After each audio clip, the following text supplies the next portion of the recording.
If we are wanting and waiting, we are just implying separation. The implication behind everything that you do is a big indicator on who it is you're acting from. What is the implication of me going and doing these affirmations, right? Am I implying to God that I'm going to do these affirmations enough times until I start buying into it?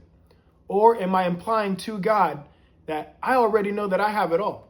God made me everything. God made Joe everything that there is. And so if that's the case, then I'm just simply choosing out of all that I am right here, right now, right? I'm simply choosing out of fullness, out of knowing I already got it. Because why do I know that? How do I know that God already gave me everything? Because God don't make anything that's not completely perfect. Okay, if you can think of your desire, that's your proof right there. But what you're probably doing, which is what I did for a long time, was trying to fucking do this from the human mind, from the logical thinking mind. That logical thinking mind, the left hemisphere of your brain, will get you nowhere. Your mind is a tool. Your mind is a tool. Your mind is the power, and your body is the tool. In Conversations with God, God talks about that. Your mind is the power. Your body is the tool. This is a power tool.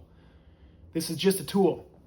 Rupert Spira says, our job here is to provide the nose, and to provide the eyes, and to provide the ears, and to provide the touch, all these senses for the divine. This is a vehicle for all that is to function and experience itself experientially. You already have it all. And so if you're not coming from that, if that's not your starting point right there, I already have it all. That's my starting point. The big thing is the starting point for a lot of people, for me, for the longest time, was lack. My starting point was lack. It was saying, all right, I found out about this manifestation shit. Okay, cool. I'm going to go and I'm going to fill all the holes that are empty within me now, because now I know I'm magic, right? I can just manifest anything I want. When that's the illusion, is thinking that you don't already have something. You're not doing any of this to get something. You are recognizing that God made you perfect, that God made you abundant in all areas of your life. That is just a fact. God makes nothing that is not absolutely perfect. And God does not make something and give it desires and say, hey, that sucks, that's not for you. It'd be nice if you could have that. That would be nice if you were living that life, wouldn't it? But it's too bad you can't have it. No, man, it's an invitation. Your desires are an invitation of truth. Your desires are truth. I forget what scripture it is. I think it's in Matthew, but it says, wherever your treasure is, there your heart will be also. Right? So if your treasure is out there, an illusion, an SP, money for rent, a job, if that's where your treasure is at, if that's why your state of being is not where you would like it to be because of the desire, you're putting the desire over your state of being, and that's backwards. You will never get anywhere. Your desire is the aftermath. Your desire you're looking at the symbol of your desire rather than the truth of your desire. And the truth of your desire, why is it that you want your desire? Why do you want SP? You want to feel chosen. You want to feel loved. You want to feel worthy, right?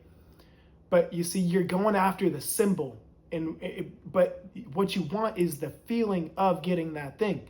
And so that's where your treasure needs to be, in the knowing that I want this person because I'm chosen. I want money because I am abundant. I want an easy life. I want everything to work out for me because I am fulfillment itself. That's our nature. That is the longing. The longing we have for these desires is because they're already ours. You can't want something you've never had, right? If you've never experienced you can't experience being unworthy unless you are complete and utter worthiness right now. If you've never been worthy, you would have no clue what it's like to be worthy. So you wouldn't try to be worthy. You wouldn't be trying to be worthy because you'd have no clue what being worthy is like, right? But instead, You long for these things because you are these things, right? The desires are invitations to bring you back home to yourselves, and know that these desires are just, they're invitations for you to recognize you already contain them. And so we're putting our treasure on the symbol. We're putting our treasure on out there in an illusion. You're looking at the mirror, waiting for it to smile. The starting point has got to be knowing that you are all that is, and knowing that you are source. You wouldn't be able to think of your desires if you weren't the source of them already. And so if the source of the desire is wondering where it's at, you're putting a condition on unconditional love. God's love is unconditional. You have everything unconditionally. If you don't have it, it's because you are rejecting yourself in some reason, right? Ask yourself this question. I want to be experiencing my desire. I want to be living. I want it, but, and usually that is because I don't see it, right? And then that's just because you're not operating from awareness. You're just giving into the illusion and thinking that you are a person. You are pure awareness. When you operate from awareness and understand that you are not the doer, when you really understand you're not the doer, you can't make a manifestation happen, no matter how hard you try.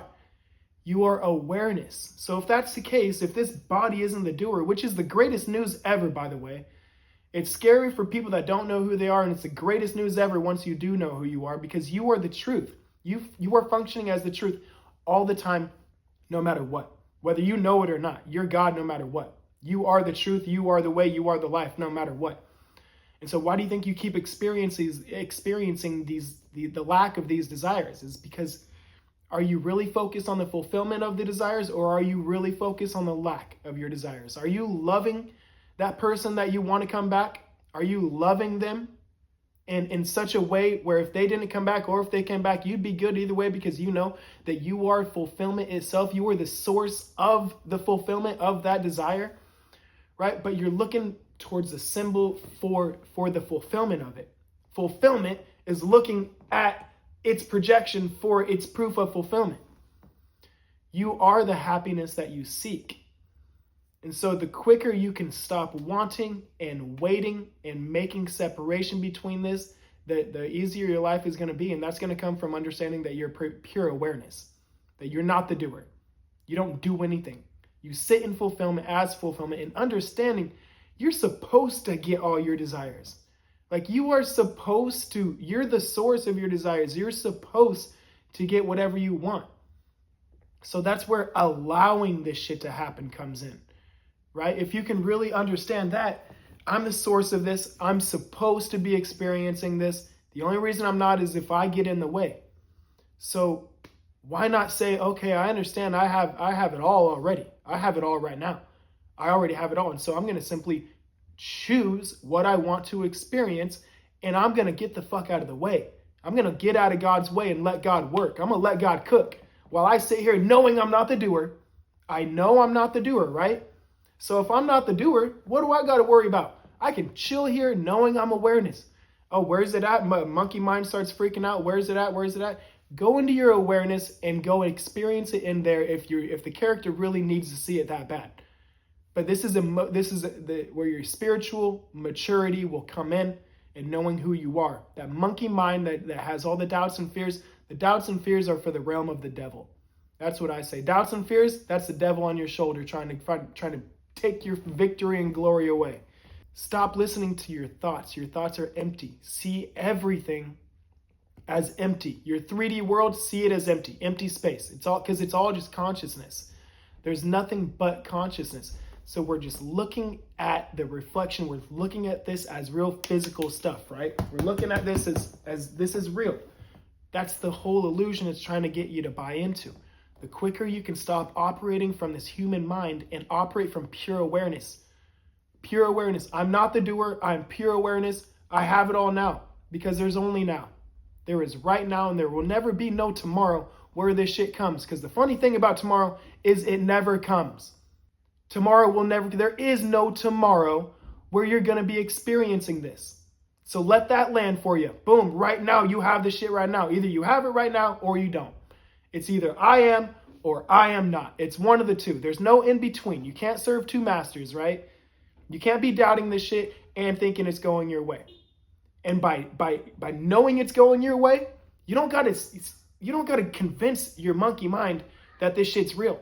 You don't gotta convince it that this is real. What you gotta do is stop listening to all this bullshit trying to tell you that it's not real. You just gotta simply stop listening to the thoughts of telling yourself that this is fake. This is just magic. Like, what am I doing? This is a joke, right? Get real, right? Anyways, that's my rant for today, guys. If this video is on TikTok, I got my YouTube link in my bio. Visit my Stan store there. Like and subscribe on YouTube too. And I appreciate you guys very much. I love you and have a great day.